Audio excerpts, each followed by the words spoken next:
Hello, I welcome all of you to Defense Mania. So, CDS 2 2022 exam is on peak now. अब इससे concrete preparation के लिए क्या किया जाए?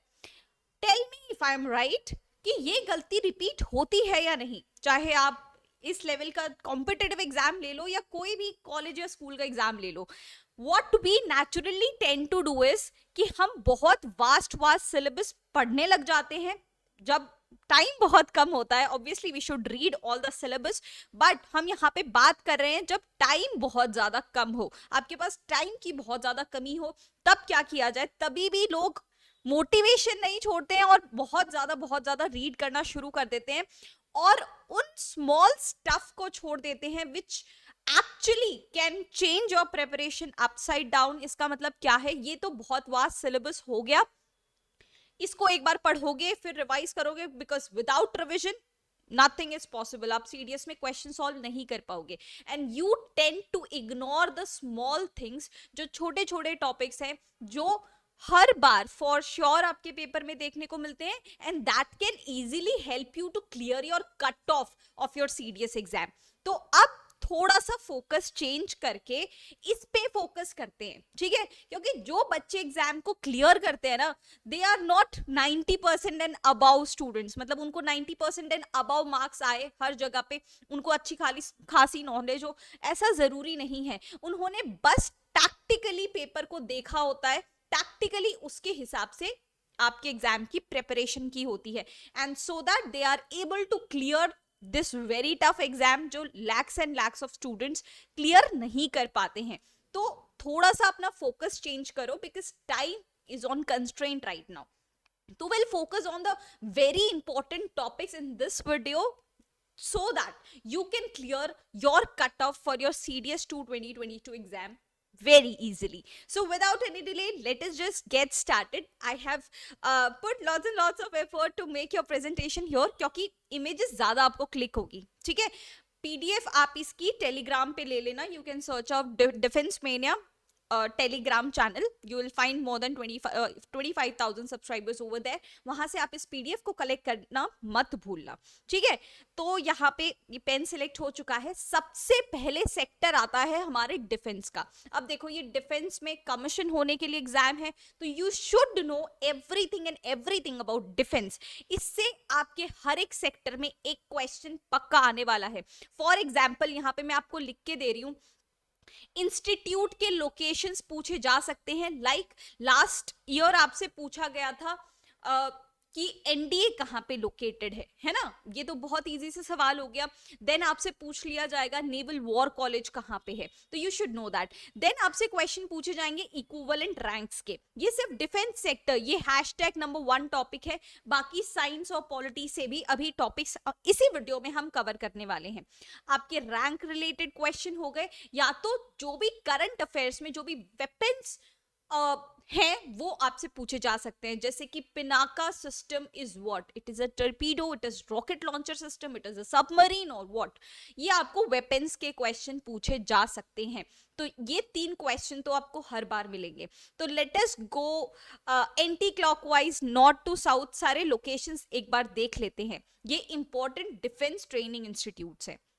सबसे पहले ऊपर की बात करें, defence institute of high altitude research, ये है लेह में, ठीक है? High altitude research, high altitude से ही समझ में आ रहा है कि ये बहुत ज्यादा नॉर्थ में होना चाहिए, तो ये है लेह में. हाई ऑल्टीट्यूड वॉरफेयर स्कूल हमारा गुलमार्ग में है. दिस इज इन JNK, ठीक है? JNK. फिर आता है महू में. महू में अच्छा एक और इंपॉर्टेंट कैटेगरी आप लिख लो, important commands of your Indian army, navy and air force, ठीक है? कितने कमांड्स हैं और वो कहाँ कहाँ लोकेटेड है वो आपको अच्छे से पता होना चाहिए. महू की बात करें, महू में आपका college of combat infantry school as well as military college of telecommunication engineering आपको मिल जाएगा. उससे थोड़ा साउथ में आता है देवलाली में आपको स्कूल ऑफ आर्टिलरी मिलेगा. पुणे में आपका defence institute of advance technology, NDA, that is national defence academy, college of military engineering. ये चीजें आपको मुंबई सॉरी पुणे में मिल जाएंगी। उसके बाद INA, बहुत लोगों का CDS के थ्रू ड्रीम होता है इंडियन नेवी ज्वाइन करने का, तो आपको ट्रेनिंग उसके लिए कहाँ मिल जाएगी? इंडियन नेवल एकेडमी, जो केरला एजीमला में लोकेटेड है। फिर है डिफेंस सर्विसेज स्टाफ कॉलेज, ये भी CDS का एक प्रीवियस ईयर क्वेश्चन है, पूछा जा चुका है। Defence services staff college is in Wellington, Tamil Nadu. उसके बाद ऑफिसर्स ट्रेनिंग एकेडमी चेन्नई, आप में से बहुत सारे लोग सेलेक्ट होके OTA में भी जाने वाले हो, तो that is in Chennai, Tamil Nadu. फिर आता है सिकंदराबाद। सिकंदराबाद में आपका college of defence management, military college of electronics and mechanical engineering भी मिल जाएगा। और एक स्कूल ऑफ EME भी है, वो आपका वडोदरा में पड़ता है। ठीक है, ये चीज आप एडिशनल यहाँ पे लिख लोगे, स्कूल ऑफ EME, राइट? बढ़िया। फिर बहुत सारे लोग इंडियन एयरफोर्स भी ज्वाइन करने वाले हैं। एयरफोर्स एकेडमी आपकी दुंडीगुल हैदराबाद में है, तेलंगाना में। ठीक है, फिर वेरिंगटे में आपका counter insurgency and jungle warfare school मिल जाएगा। IMA तो बहुत सारे लोगों का ड्रीम होता है, मैक्सिमम लोगों का ड्रीम होता है, खासकर बॉयज का, क्योंकि girls are not inducted into the IMA as of now. तो इंडियन मिलिट्री एकेडमी आपके मिल जाएगी देहरादून में। तो these are very very important defence training institutes, जिसकी लोकेशन आपसे एग्जाम में पूछी जा सकती है। This is very direct question, इसमें आपका मार्क्स लूज नहीं होना चाहिए। नेक्स्ट आते हैं कमांड्स पे, and starting with the Indian army. Indian army has got 7 commands. ठीक है, वेस्टर्न कमांड इसका कहाँ पे है? चंडी मंदिर में, राइट? वेस्टर्न कमांड आपको मिल जाएगा चंडी मंदिर में। जयपुर में इसका आपको वेस्टर्न सदर्न कमांड मिल जाएगा, western southern command. Southern command मिलेगा पुणे में, eastern command Kolkata, central command Lucknow. अब देखो, ये आप याद करना शुरू करोगे, you will gate confused when you will read Indian air force के कमांड्स, है ना, कि सेंट्रल कमांड आर्मी का कहाँ है और एयरफोर्स का कहाँ है। तो आई सजेस्ट यू कि आप इसको कैसे करके पढ़ो, एक टेबल बना के पढ़ लो कि नदर्न कमांड कहाँ पे है, सदर्न कहाँ पे है, वेस्टर्न कहाँ पे है, of Indian army, Indian air force and Indian navy. तो आपको बेटर मेमोराइज होने में हेल्प करेगा। तो ये टेबल बनाना मत भूलना, अदरवाइज आप कंफ्यूज हो जाओगे। Northern command of Indian army is in Udhampur, जबकि ट्रेनिंग कमांड है शिमला का। ठीक है, अभी 30 सेकेंड्स में इसको तुरंत से याद करो, और फिर इसको रिलेट करते हुए चलेंगे किसके साथ? इंडियन एयरफोर्स के साथ। ठीक है, इंडियन एयरफोर्स देखो, western command of Indian air force आपको कहाँ मिल जाएगा? In western command of Indian air force is in new Delhi, जबकि आर्मी का वेस्टर्न कमांड कहाँ पे है? चंडी मंदिर में। ठीक है, चंडी मंदिर में। Okay, south western command is in Gandhinagar, Gujarat. Southern command is इन तिरुवनंतपुरम, जबकि आर्मी का था पुणे में। Training command of IAF is in Bangalore, जबकि आर्मी का कहां पे था? आर्मी का था शिमला में। मेंटेनेंस कमांड इज इन नागपुर। कुछ चीजें होंगी जो फोर्स स्पेसिफाइड होगी, जैसे मेंटेनेंस कमांड आर्मी और नेवी में नहीं है, it is only present in Indian air force. Central command is इन प्रयागराज, जिसका पहले नाम अहलाबाद हुआ करता था। इंडियन आर्मी का सेंट्रल कमांड कहां पे है? It is in capital of Uttar Pradesh, Lucknow. Eastern commander of Indian air force is in Shillong. Western already हम कर चुके हैं, न्यू दिल्ली में लाई करता है। Navy is very simple, only 3 commands are there, कोई कंफ्यूजन नहीं होगा। Western command is in Mumbai, southern command is in Kochi, and eastern command is in Vizag, that is Visakhapatnam. Only 3 commands are there, बहुत इजीली आपको याद हो जाएगा। अब देखो, अब क्वेश्चन आता है, इक्विवेलेंट रैंक्स का भी एक जो है वो PDF में मैं ऐड कर दूंगी, बिकॉज आपको वो थोड़ा शिद्दत से अरेंज करके याद रखना पड़ेगा। ठीक है, तो I will provide the PDF of that equivalent rank in the Telegram section.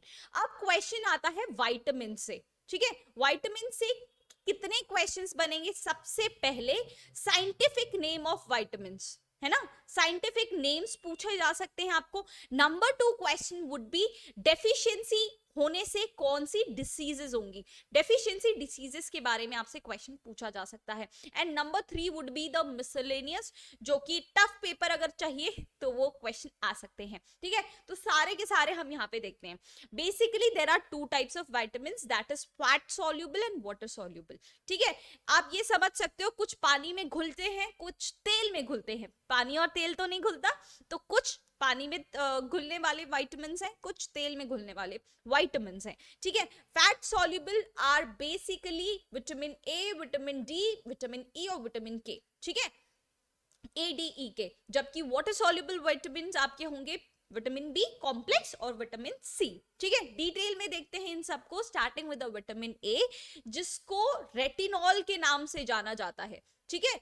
Retina के नाम से ये डिराइव्ड है, रेटिना, क्योंकि इसको खाने से आपकी आंखें बहुत तेज हो जाती है, ठीक है। रेटिनॉल के नाम से जाना जाता है, इसको एंटीजीरोप्थेल्मिक विटामिन के नाम से भी जाना जाता है। टफ क्वेश्चन आ गया, जैसे मैंने कहा था मिसलेनियस में, तो बीटा कैरोटीन इसका प्रीकर्सर है।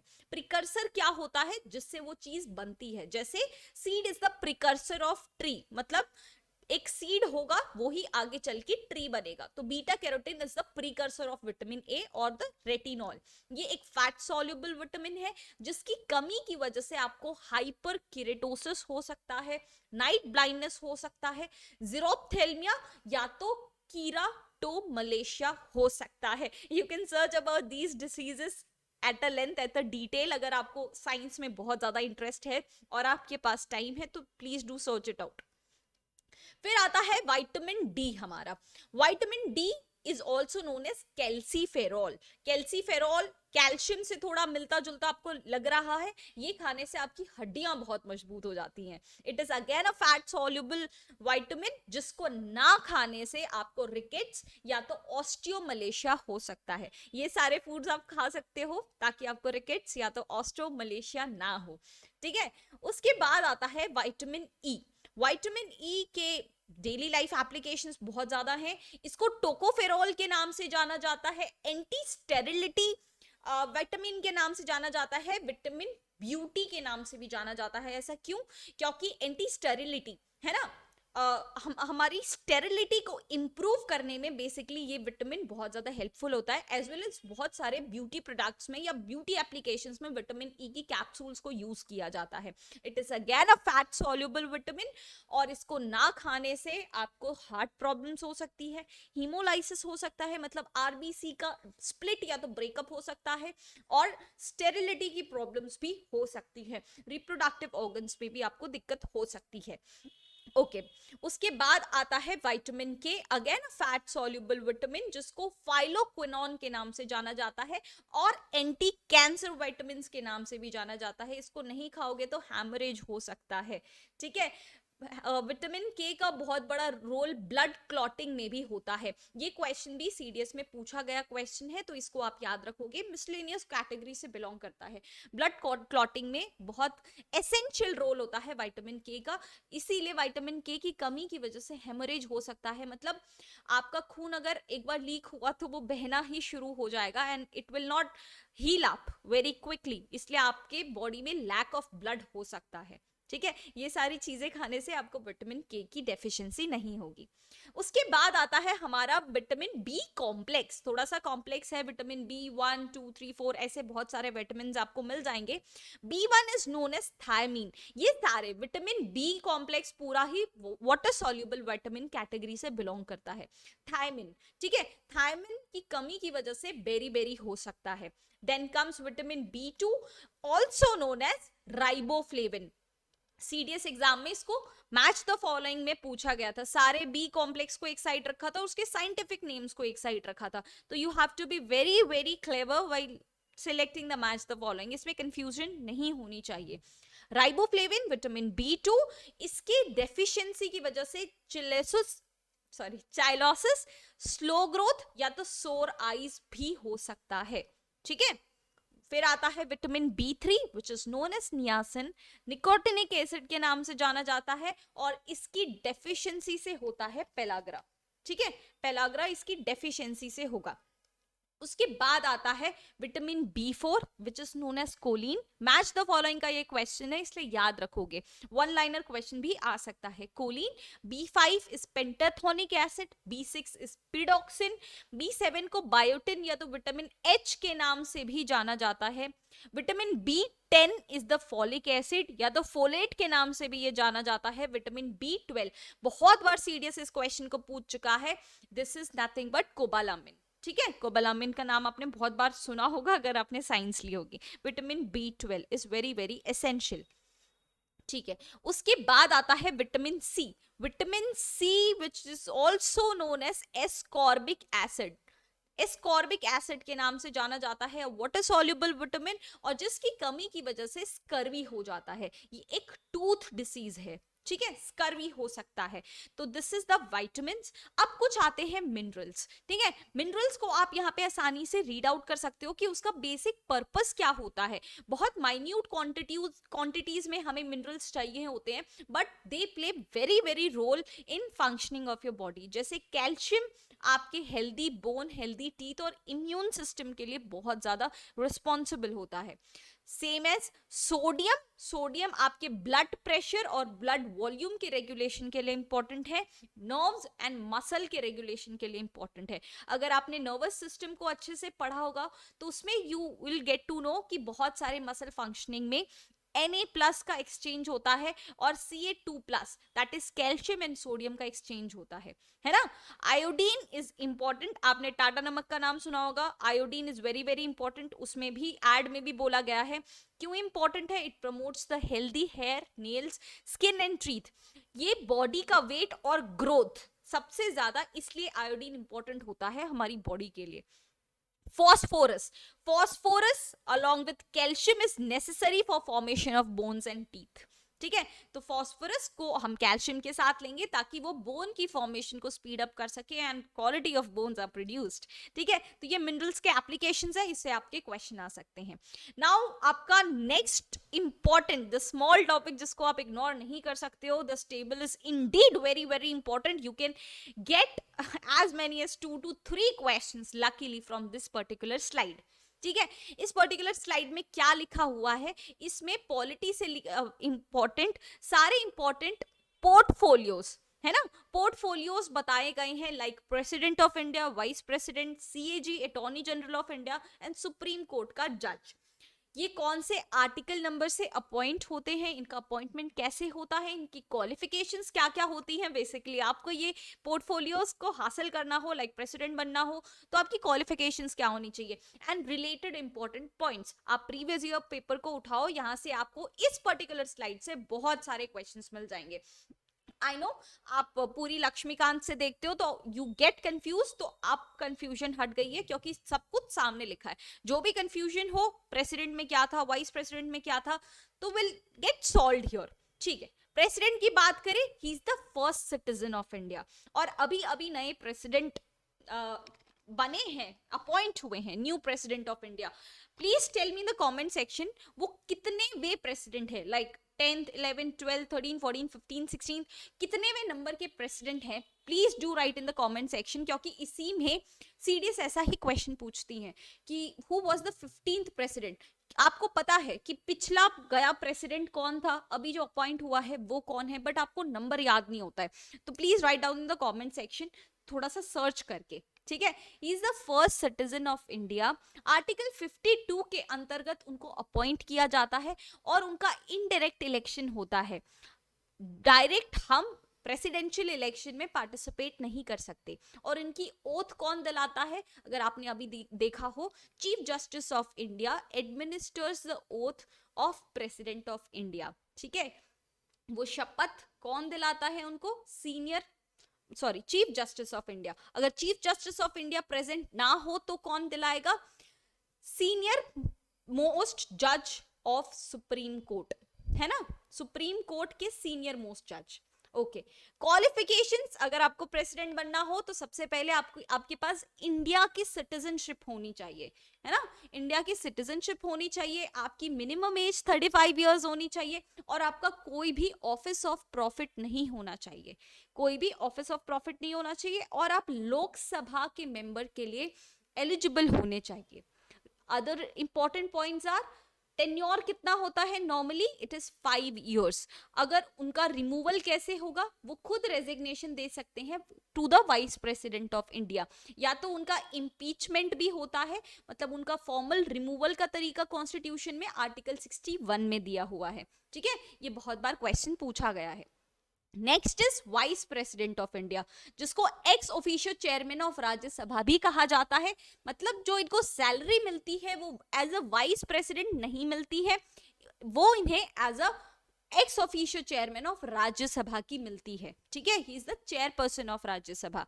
आर्टिकल 63 के अंतर्गत इनको अपॉइंट किया जाता है और इनमें इलेक्टेड और नॉमिनेटेड मेंबर्स दोनों पार्टिसिपेट करते हैं। अच्छा, एक और चीज बता दूं, प्रेसिडेंशियल इलेक्शन में only and only elected members can participate, nominated members cannot participate when it comes to presidential election। ये क्वेश्चन लास्ट टाइम भी सीडीएस ने पूछा था, please get this thing clear in your mind कि सिर्फ और सिर्फ elected members participate when it comes to presidential election. Even states भी पार्टिसिपेट करती है, मतलब लेजिस्लेटिव असेंबली भी पार्टिसिपेट करती है, लेजिस्लेटिव काउंसिल पार्टिसिपेट नहीं करती प्रेसिडेंट के इलेक्शन में। वाइस प्रेसिडेंट में क्या फर्क होता है, इलेक्टेड और नॉमिनेटेड दोनों मेंबर्स पार्टिसिपेट करते हैं, लेकिन लेजिस्लेटिव असेंबली या लेजिस्लेटिव काउंसिल मतलब स्टेट्स का कोई रोल नहीं होता when it comes to vice president. ठीक है, अगर आपको वाइस प्रेसिडेंट बनना हो तो you should be Indian citizen, 35 years old minimum, और you should be qualified for the Rajya Sabha member. अब यहाँ पे डिफरेंस मैं हमेशा आपको बोलती हूँ कि आप कनेक्ट करके पढ़ो। कनेक्ट करके कैसे पढ़ते हैं, जैसे यहाँ पे लिखा हुआ है कि you should be qualified enough to become Rajya Sabha member, तो इससे पहले हमने क्या पढ़ा था, प्रेसिडेंट का। यहीं पे बच्चे सबसे ज्यादा कंफ्यूज होते हैं। वापस से याद कर लो, वापस से रिवाइज कर लो कि प्रेसिडेंट बनने के लिए लोकसभा की क्वालिफिकेशन चाहिए आपको, जबकि वाइस प्रेसिडेंट बनने के लिए राज्यसभा की चाहिए। टेन्योर इनका भी 5 साल का होता है और कोई फॉर्मल इंपीचमेंट मेथड नहीं है, मतलब फॉर्मल रिमूवल का तरीका कॉन्स्टिट्यूशन में नहीं दिया हुआ है। और ये क्वेश्चंस टैक्टिकली सीडीएस आपसे पूछता है ना, कि ये कॉन्स्टिट्यूशन में लिखा है या नहीं लिखा है। तो हम कॉन्स्टिट्यूशन को ऐसे डायरेक्टली पॉइंट आउट नहीं कर पाते हैं, अगर हमें अच्छी नॉलेज ना हो, चीजों की डेप्थ नॉलेज ना हो, तो हमें ऐसा लगता है कि नहीं यार कॉन्स्टिट्यूशन में तो दिया ही होगा, हमें नहीं पता होगा या हमने नहीं पढ़ा होगा। But you should know this कि there is no formal method of impeachment present in the constitution when it comes to vice president की post। ठीक है, he serves as the president of India for 6 months when seat is vacant। मतलब अगर president की seat vacant हो जाती है, जैसे उनकी अचानक से डेथ हो जाती है, या तो उन्होंने रेजिग्नेशन दे दिया, या तो उनका इम्पीचमेंट हो गया, मतलब उनको रिमूव कर दिया गया, तो तुरंत से तो इलेक्शन हो नहीं सकते। तो जितनी देर तक इलेक्शन नहीं होते उतनी देर तक vice president of India act as president of India. लेकिन ये मैक्सिमम पीरियड क्या है, पॉलिटी की बात कहें तो time period is very very important. CDS इसमें बहुत खेल खेल लेता है, 6 मंथ की जगह 9 मंथ कर देंगे and you will get confuse कि I am not very sure about this, 6 month था या 9 मंथ था। तो टाइम पीरियड के लिए बहुत बहुत ज्यादा श्योर हो जाना आप। ठीक है, vice president act as president of India when seat get vacant maximum for the maximum time period of 6 months. Okay, फिर आता है controller and auditor general of India, जिसको कैग के नाम से जाना जाता है। He is also known as guardian of the public purse. मतलब ये हमारे पर्स के, हमारे बटुए के गार्डियन है। मतलब ये सारी ऑडिट का काम ये करते हैं, सारे पैसे का हिसाब किताब ये करते हैं। आर्टिकल नंबर 148 के थ्रू इनको अपॉइंट किया जाता है। कौन अपॉइंट करता है इनको, प्रेसिडेंट ऑफ इंडिया खुद इनको अपॉइंट करते हैं। और अगर आपको कैग बनना है तो you should be qualified for the post of supreme court जज। सुप्रीम कोर्ट जज की क्वालिफिकेशन हम उनके क्लॉज में देख लेंगे। अभी याद रखो, कैग की qualification is equivalent to supreme court का जज। इनका टेन्योर इसमें थोड़ा सा चेंज है, याद रखिएगा 6 years तक वो सर्व कर सकते हैं अपनी पोस्ट में, और 65 years तक की age, whatever is earlier. मतलब अगर वो 65 years के पहले हो जाते हैं तभी भी रिटायर हो जाएंगे, या तो वो 6 years तक उनकी टेन्योर खत्म हो जाएगा तो भी वो रिटायर हो जाएंगे। He is not eligible for the further office. एक बार आप कैग बन गए उसके बाद आप ऑफिस के लिए, सेम ऑफिस के लिए एलिजिबल नहीं हो। Then comes attorney general of India, ये इंडिया के हाईएस्ट लॉ ऑफिसर हैं। आर्टिकल 76 के अंतर्गत इनको अपॉइंट करते हैं। कौन अपॉइंट करता है? खुद प्रेसिडेंट ऑफ इंडिया। इनकी भी qualification is equivalent to supreme court का जज। चीजें बहुत आसान हो रही है हमारे लिए, मतलब कम चीजें याद रखनी पड़ेंगी। इनका कोई फिक्स टर्म नहीं है, मतलब 6 साल 5 साल, नो। प्रेसिडेंट जब तक चाहे तब तक इनसे काम करवा सकते हैं। इनको निकालने का कोई प्रोसीजर कॉन्स्टिट्यूशन में नहीं लिखा। He has that right to speech, मतलब वो पार्लियामेंट्री प्रोसीडिंग्स में बोल सकते हैं, अपना ओपिनियन देख सकते हैं, but he don't have the right of vote. ये पता है, हर एक क्लॉज, हर एक बॉक्स यहाँ पे इंडिविजुअली सीडीएस का क्वेश्चन रहा है, तो take this slide very very seriously. उनको बोलने का अधिकार है, ओपिनियन देने का अधिकार है, but he can not vote. Who? Attorney general of India. ठीक है, एक और चीज कमेंट सेक्शन में लिखना, क्या ये फर्दर ऑफिस के लिए एलिजिबल होते हैं यानी, please do search it out, ये क्वेश्चन भी पूछा जाता है। Then come supreme court of India. Article 124 के अंतर्गत प्रेसिडेंट ऑफ इंडिया खुद इनको अपॉइंट करते हैं। अगर आपको बनना है तो इनकी क्वालिफिकेशन जानिए, सेम आपको पता चल जाएगा। कैग और अटॉर्नी जनरल ऑफ इंडिया की भी सेम क्वालिफिकेशंस है। सबसे पहले तो आपको इंडिया की सिटीजनशिप चाहिए, उसके बाद ये 3 में से अगर एक कंडीशन आपने फुलफिल कर ली तो you will be the supreme court का जज। फर्स्ट कंडीशन इज आपको हाई कोर्ट में एज अ जज 5 साल का एक्सपीरियंस होना चाहिए।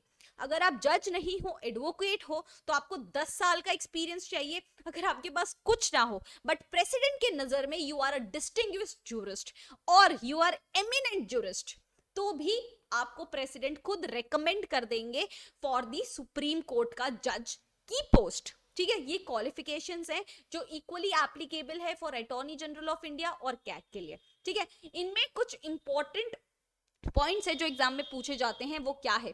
इनकी मिनिमम एज जो है वो मेंशन नहीं है कॉन्स्टिट्यूशन में, कोई मिनिमम एज मेंशन नहीं है। जैसे प्रेसिडेंट वाइस प्रेसिडेंट में 35 इयर्स लिखा हुआ था, सुप्रीम कोर्ट में ऐसा कुछ भी नहीं लिखा। आपने ये कंडीशंस फुलफिल कर ली तो आप बन सकते हो जज। रिटायरमेंट की एज क्या है? 65 इयर्स। लेकिन ये बात ध्यान में रहे, हाई कोर्ट के जज की एज क्या होती है? 62 इयर्स। हाई कोर्ट के जज के रिटायरमेंट की एज होती है 62 इयर्स। सुप्रीम कोर्ट के जज के रिटायरमेंट की एज होती है 65 इयर्स। रिमूवल कैसे होता है? ये खुद रेजिग्नेशन दे सकते हैं। किसको रेजिग्नेशन देंगे? प्रेसिडेंट ऑफ इंडिया को। या तो इनको निकाला भी जा सकता है अगर इनका कोई मिसबिहेवियर प्रूव हो जाता है, या तो इनकी कोई इनकैपेसिटी, मतलब ये जस्टिस डिस्पेंस ना कर सकते हो, तो भी इनको निकाला जा सकता है। रिमूवल प्रोसीजर लोकसभा या राज्यसभा कहीं से भी इनिशिएट हो सकता है। And he can not practice in any court after the retirement. इतने पॉइंट्स आपको ध्यान में रखने हैं।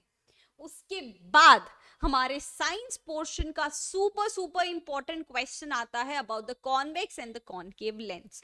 यहां से कितने क्वेश्चन पूछे जा सकते हैं? 4 फॉर्मेट के क्वेश्चंस पूछे जा सकते हैं। यहाँ पे मैंने आपके लिए लिखा है 4 फॉर्मेट के क्वेश्चन कैसे पूछेंगे, कि नेचर ऑफ इमेज कैसी फॉर्म हुई है, उसकी पोजीशन क्या है, उसकी साइज क्या है, छोटी बड़ी या तो सेम साइज, और इन मिरर्स के एप्लीकेशंस कहाँ पे हैं, मतलब इसको हम कहाँ यूज करते हैं। ठीक है, तो उससे पहले हमें कुछ रूल्स को ध्यान में रखना पड़ेगा कि क्या होते हैं, है ना। इमेज कैसे फॉर्म होती है, कहां कहां फॉर्म होगी, उसको थोड़ा सा ध्यान से पढ़ना। I know this could be little tricky, but आपको सब समझ में आ जाने वाला है, whether you are a science student और नॉट। ठीक है, प्लेन मिरर की बात करते हैं। यहाँ पे सुंदर सी मिलिट्री बाबी बनी हुई है। प्लेन मिरर की बात करें, ये तो बहुत सिंपल सा है। वर्चुअल इमेज बनती है अपराइट। आप मिरर में देखते हो, आप अपराइट ही दिखते हो, है ना। ये तो नहीं कि पैर ऊपर सर नीचे, ऐसे अपराइट दिखती है, बट एक वर्चुअल इमेज होती है और सेम हाइट की होती है, और बिहाइंड द मिरर ये होती है। और इससे क्वेश्चन कैसा पूछा जाता है, देखो एक क्वेश्चन पूछा गया था, उसमें आपको थोड़ा दिमाग लगाना होता है। देखो जीके के पेपर में ना बहुत टाइम बचता है और आपको थोड़ा सा दिमाग लगाना होता है उसमें। जैसे क्वेश्चन पूछा गया था, you are standing 1 metre away from the mirror. अब आप 40 सेंटीमीटर पास आते हो, तो आप अपनी इमेज से कितना दूर हो, मतलब अब आप 60 सेंटीमीटर इससे दूर हो, अपने मिरर से दूर हो, और जितना आप इस तरफ हो उतनी ही अंदर इमेज बनेगी, मतलब 60 सेंटीमीटर प्लस 60 सेंटीमीटर मतलब 1.2 मीटर्स आप दूर हो अपनी इमेज से, मतलब ऑब्जेक्ट और इमेज के बीच की डिस्टेंस कितनी होगी, 1.2 मीटर्स। तो ऐसे क्वेश्चंस आपको दिमाग लगा के सॉल्व करने होते हैं। अगर आपको कंसेप्ट्स पता होंगे तो आप आराम से इसको सॉल्व कर पाओगे, ठीक है। तो ये रहा प्लेन मिरर। अब आता है हमारा स्पेरिकल मिरर। स्पेरिकल मिरर में हमारे दो टाइप के मिरर होते हैं, कॉनकेव और कॉन्वेक्स। कॉनकेव की बात करें तो ये कैसा होता है, एक केव फॉर्म होगा, है ना, एक केव फॉर्म होगा, a mirror with the surface that curves inwards. यहाँ पे इसकी शाइनिंग सरफेस होगी, यहाँ पे हम खड़े रहेंगे और अपनी छोटी बड़ी मोटी इमेज देखेंगे, कनकेव मिरर, ठीक है। उसके बारे में जानने से पहले थोड़े बेसिक रूल्स देख लेते हैं। जैसे कि ये मिरर है तो उसका ये एक सेंटर होगा, ये स्पेरिकल मिरर्स है ना, मतलब एक सर्कल बनाते हैं जिसका एक टुकड़ा हम बस लेते हैं, ये एक आर्क टाइप बन जाता है। मतलब अगर ये पूरा सर्कल है, इसका सेंटर भी होता, ये उसकी रेडियस होती, आप रेडियस को डिवाइडेड बाय 2 कर दोगे तो फोकस बन जाएगा, ठीक है, फोकस बन जाएगा। और इस हाइपोथेटिकल बीच को क्रॉस करने वाली लाइन को हम प्रिंसिपल एक्सिस के नाम से जानते हैं। तो ये कुछ टेक्निकल और साइंटिफिक टर्म्स थे जिसको जानने के बाद आपके लिए आगे के रूल्स बहुत आसान हो जाएंगे। First rule is a ray of light which is parallel to the principal axis after reflection passes through the focus। अब आपको अलग अलग सिचुएशंस में चीजों को डालना होगा। एक तो ऑब्जेक्ट को, है ना, पहले सिर्फ ऑब्जेक्ट की पोजीशन को देख लेना, अगर इंफिनिटी पे होगी तो इमेज कहां होगी। अब आपको ये सेंटर से बियॉन्ड रख देंगे, है ना, सेंटर से बियॉन्ड को इमेज रखेंगे, सेंटर पे रखेंगे, फोकस पे रखेंगे, और फोकस और पोल के बीच में, इसको पोल बोला जाता है ना।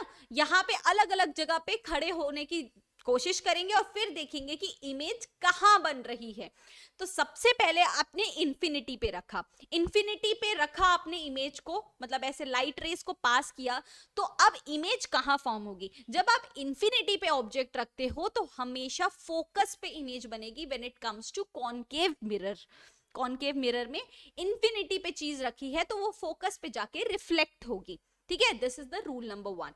रूल नंबर 2 इज, अगर आपने सेंटर पे कोई चीज रख दी तो वो सेंटर पे ही इमेज बनाएगी, मतलब सेंटर से रे पास करोगे तो वो रिफ्लेक्ट होके सेंटर पे ही जाएगी, ठीक है। अगर इंफिनिटी पे रखा था तो वो फोकस पे जा रही थी, सेंटर पे रखोगे तो सेंटर से ही जाएगी। अब फोकस पे रखोगे तो कहां जाएगी, देखो फोकस पे रखोगे तो ये पैरेलल हो जाएगी, इंफिनिटी पे चली जाएगी।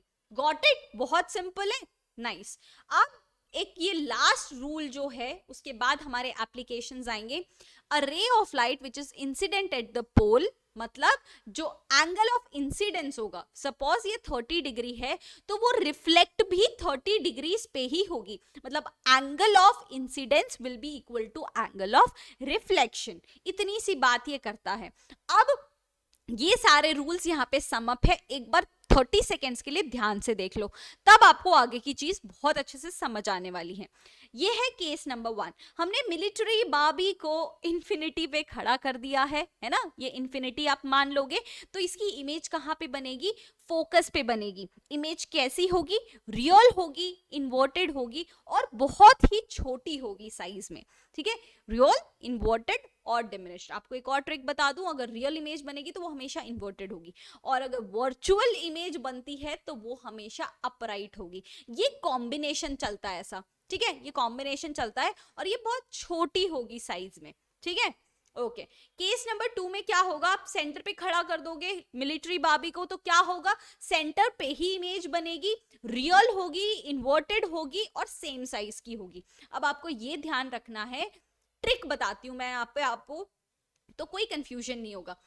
ये आपका सेंटर हो गया, ये आपका पोल हो गया, ऐसे करके ये आपका इंफिनिटी का पॉइंट, ये फोकस का पॉइंट, ठीक है, ये फोकस का पॉइंट। अगर आप सेंटर पे कोई चीज रखते हो तो आपको सेम साइज की चीज मिलेगी, and that too same size की चीज मिलेगी, that too on the centre, centre पे ही मिलेगी। अगर आप सेंटर से ऐसे पीछे जाते हो तो क्या होगा, आपको स्मॉल साइज की चीजें मिलेंगी, ठीक है, स्मॉल साइज की चीजें मिलेंगी, और जैसे ही आप मिरर के पास पास जाओगे चीजें बड़ी बड़ी मिलती जाएंगी, मतलब इमेज बड़ी होती जाएगी। दिस इज द ट्रिक, बाकी आप अपना दिमाग लगा सकते हो थोड़ा सा होल्ड ऑन करके, ठीक है। यहाँ पे लड़की को कहाँ खड़ा कर दिया, लड़की को खड़ा कर दिया सेंटर और फोकस के बीच में। अब दिमाग लगा के बताओ कैसा होगा, सेंटर के इस साइड है, मतलब चीजें बड़ी दिखेंगी, इमेज बड़ी होगी। कैसी बनेगी कॉनकेव मिरर में, कैसी इमेज बनती है, रियल और इन्वर्टेड बनती है और बड़ी इमेज बनेगी यहाँ पे, है ना। अब इसको उठा के रख देंगे हम फोकस पे, फोकस पे रख दिया। अब वापस से रियल और इन्वर्टेड तो समझ में आ गया, रियल इन्वर्टेड, और ये हाईली मैग्निफाइड होगी, क्यों, क्योंकि ये मिरर के और पास जा चुकी है, इन्फिनिटी पे जाके ये इमेज बनेगी, क्यों, क्योंकि फोकस पे हम खड़े हैं, इमेज कहाँ बनेगी, इन्फिनिटी पे। इन्फिनिटी पे खड़े थे तो फोकस कहाँ इमेज कहाँ बन रहा था, फोकस पे, ठीक है। थोड़ा कंफ्यूजिंग लग सकता है but this is very very important. अब लड़की को फोकस से भी पास खड़ा कर दिया, तो अब वर्चुअल और इरेक्ट, हाईली मैग्निफाइड और मिरर के पीछे जाके इमेज बनेगी, ठीक है, बहुत ज्यादा मैग्निफाइड बनेगी। और इसी वजह से हम इस मिरर को मैग्निफिकेशन के पर्पस से यूज करते हैं, है ना। आप यहाँ पे देख सकते हो, आप मतलब डेंटिस्ट वगैरह यूज करते हैं आपके टूथ डिके को देखने के लिए, बहुत छोटी छोटी चीज है, कॉनकेव मिरर को इतना पास जाके लेके आएंगे, है ना, फोकस और पोल के बीच में आपका इमेज, आपकी ऑब्जेक्ट लेकर आएंगे ताकि हाईली मैग्निफाइड इमेज आपको दिखे। शेविंग मिरर्स हो जाए, मेकअप मिरर्स हो जाए, हेडलाइट्स हो जाए आपकी गाड़ी की, उन सब में मैग्निफिकेशन का पर्पस यूज होता है और उसी वजह से हम कॉनकेव मिरर को यूज करते हैं। क्लियर, चलो बढ़िया। अब आता है हमारा कॉन्वेक्स मिरर। कॉन्वेक्स मिरर में क्या होता है, कॉन्वेक्स मिरर में ऐसा होता है ना, ऐसे जो बल्ज होता है वो शाइनिंग साइड होती है, वो हमारा मिरर होता है। इसमें सिर्फ और सिर्फ दो केसेस होते हैं, सेम रूल्स लगते हैं, जैसे इन्फिनिटी पे आप रख दो, फोकस पे बनेगा, है ना, सॉरी फोकस पे बनेगा, और देन आप सेंटर पे रख दो, सेंटर पे ही इमेज बनेगी, फोकस पे ऑब्जेक्ट रखोगे तो इन्फिनिटी पे इमेज बनेगी, और angle of incidence is equals to angle of reflection. इसमें सिर्फ दो ही केसेस हैं आपके लिए, और आसानी हो गई। आपका कॉन्वेक्स मिरर में वर्चुअल और अपराइट इमेज मिलता है, वर्चुअल और अपराइट, और ये अपराइट होने की वजह से इसके एप्लीकेशंस होते हैं, बहुत छोटी छोटी चीजें दिखती हैं, बिहाइंड द मिरर दिखती हैं, है ना, छोटी चीजें वर्चुअल और इरेक्ट। तभी ये कहाँ कौन से पर्पस से यूज होता है, ये होता है आपके रियर मिरर्स में, है ना, आपकी गाड़ी के रियर जो मिरर्स होते हैं उसमें आपका यूज होता है। Objects in the mirror are closer than they appear, why, because they are diminished in the size, they are diminished in the size, ठीक है। सो हमारे ये इंपॉर्टेंट टॉपिक्स यहीं पे खत्म होते हैं। You can write in the comment section कि आपको कितनी हेल्प मिली है इस पर्टिकुलर वीडियो से, है ना। आपको और भी कोई टॉपिक्स में कंफ्यूजन हो या कोई डिफिकल्ट लगता हो तो please let me know in the comment section, तो I will make videos on that. अब भाई शुरू कर दो अपनी जंग, बहुत कम टाइम है एग्जाम के लिए। Tell me how can I help you out in your exam. I will see you guys in the next series, till then goodbye and Jai Hind.